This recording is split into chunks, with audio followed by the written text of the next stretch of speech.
بسم اللہ الرحمن الرحیم۔ ان حضرت صلی اللہ تعالیٰ علیہ وسلم پر وحی کا ابتدائی دور اچھے سچے پاکیزہ خوابوں سے شروع ہوا۔ آپ صلی اللہ تعالیٰ علیہ وسلم خواب میں جو کچھ دیکھتے وہ صبح کی روشنی کی طرح صحیح اور سچا ثابت ہوتا۔ پھر من جانب قدرت آپ صلی اللہ تعالیٰ علیہ وسلم تنہائی پسند ہو گئے اور آپ صلی اللہ علیہ وسلم نے غار حرا میں خلوت نشینی اختیار فرمائی اور کئی دن اور رات وہاں مسلسل عبادت اور یاد الہی و ذکر و فکر میں مشغول رہتے۔ جب تک گھرانے کو دل نہ چاہتا توشہ ہمراہ لیے وہاں رہتے۔ توشہ ختم ہونے پر ہی اہلیہ محترمہ حضرت خدیجہ رضی اللہ تعالیٰ عنہ کے پاس تشریف لاتے اور کچھ توشہ ہمراہ لے کر پھر وہاں جا کر خلوت گزی ہو جاتے۔ یہی طریقہ جاری رہا یہاں تک کہ آپ صلی اللہ تعالیٰ علیہ وسلم پر حق منکشف ہو گیا اور آپ صلی اللہ تعالیٰ علیہ وسلم غار حرا ہی میں قیام پذیر تھے کہ اچانک حضرت جبرائیل علیہ السلام آپ صلی اللہ تعالیٰ علیہ وسلم کے پاس حاضر ہوئے اور کہنے لگے، اے محمد پڑھو۔ آپ صلی اللہ علیہ وسلم فرماتے ہیں کہ میں نے کہا کہ میں پڑھنا نہیں جانتا۔ آپ صلی اللہ علیہ وسلم فرماتے ہیں کہ فرشتے نے مجھے پکڑ کر اتنے زور سے بھینچا کہ میری طاقت جواب دے گئی اور پھر مجھے چھوڑ کر کہا کہ پڑھو۔ میں نے پھر کا وہی جواب دیا کہ میں پڑھا ہوا نہیں ہوں۔ اس فرشتے نے مجھ کو نہایت ہی زور سے بھینچا کہ مجھ کو سخت تکلیف محسوس ہوئی۔ پھر اس نے کہا کہ پڑھ۔ میں نے کہا کہ میں پڑھا ہوا نہیں ہوں۔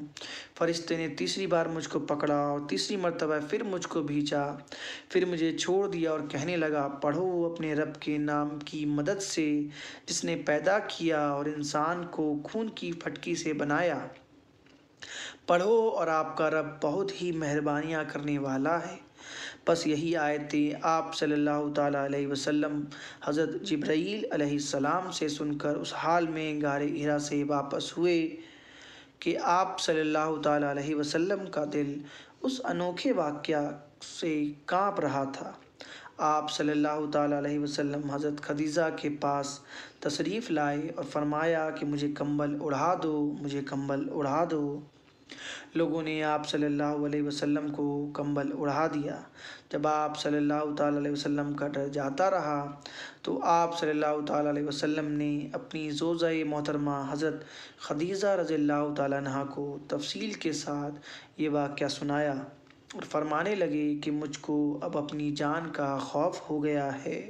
آپ صلی اللہ علیہ وسلم کی اہلیہ محترمہ حضرت خدیجہ رضی اللہ تعالیٰ عنہ نے آپ صلی اللہ علیہ وسلم کی دھاڑیں بندھائی اور کہا کہ آپ کا خیال صحیح نہیں ہے، خدا کی قسم آپ کو اللہ کبھی رسوا نہیں کرے گا۔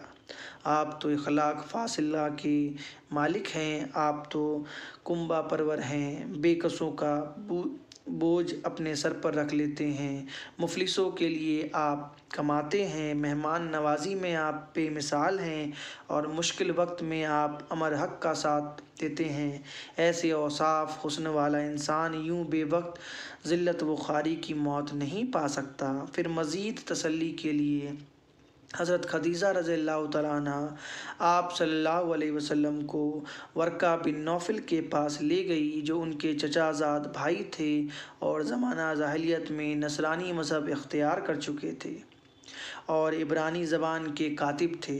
چنانچہ انجیل کو بھی حسب منشائے خداوندی عبرانی زبان میں لکھا کرتے تھے۔ انجیل سریانی زبان میں نازل ہوئی تھی، پھر اسی کا ترجمہ عبرانی زبان میں ہوا۔ ورقہ اسی کو لکھتے تھے۔ وہ بہت بوڑھے ہو گئے تھے، یہاں تک کہ ان کی بینائی بھی رخصت ہو چکی تھی۔ حضرت خدیجہ رضی اللہ تعالیٰ عنہ نے ان کے سامنے اپنے آپ صلی اللہ علیہ وسلم کے حالات بیان کیے اور کہا کہ اے چچا زاد بھائی، اپنے بھتیجے محمد صلی اللہ علیہ وسلم کی زبانی ذرا ان کی کیفیت سن لیجئے۔ وہ بولے کہ بھتیجے، آپ نے جو کچھ دیکھا ہے اس کی تفصیل سناؤ۔ چنانچہ آپ صلی اللہ تعالیٰ علیہ وسلم نے ازا اول تا آخر پورا واقعہ سنایا، جسے سن کر ورقہ بے اختیار ہو کر بول اٹھے کہ یہ تو وہی ناموس معزز رازدان فرشتہ ہے جسے اللہ نے حضرت موسیٰ علیہ السلام پر وحی دے کر بھیجا تھا۔ کاش میں آپ کے اس عہد نبوت کے شروع ہونے پر جوان عمر ہوتا، کاش میں اس وقت تک زندہ رہتا جب تک کہ آپ کی قوم آپ کو اس شہر سے نکال دے گی۔ رسول کریم صلی اللہ علیہ وسلم نے سن کر تعجب سے پوچھا کہ کیا وہ لوگ مجھ کو نکال دیں گے، حالانکہ میں تو ان میں صادق و امین و مقبول ہوں؟ ورقہ بولا، ہاں یہ سب کچھ سچ ہے، مگر جو شخص بھی آپ کی طرح امر حق لے کر آیا لوگ اس کے دشمن ہو گئے۔ اگر مجھے آپ کی نبوت کا وہ زمانہ مل جائے تو میں آپ کی پوری مدد کروں گا۔ مگر ورقہ کچھ دنوں کے بعد انتقال کر گئے۔ پھر کچھ عرصہ تک وحی کی آمد موقوف رہی۔ صحیح بخاری حدیث نمبر 3۔ پھر سے بولتے ہیں۔ صحیح بخاری حدیث نمبر 3۔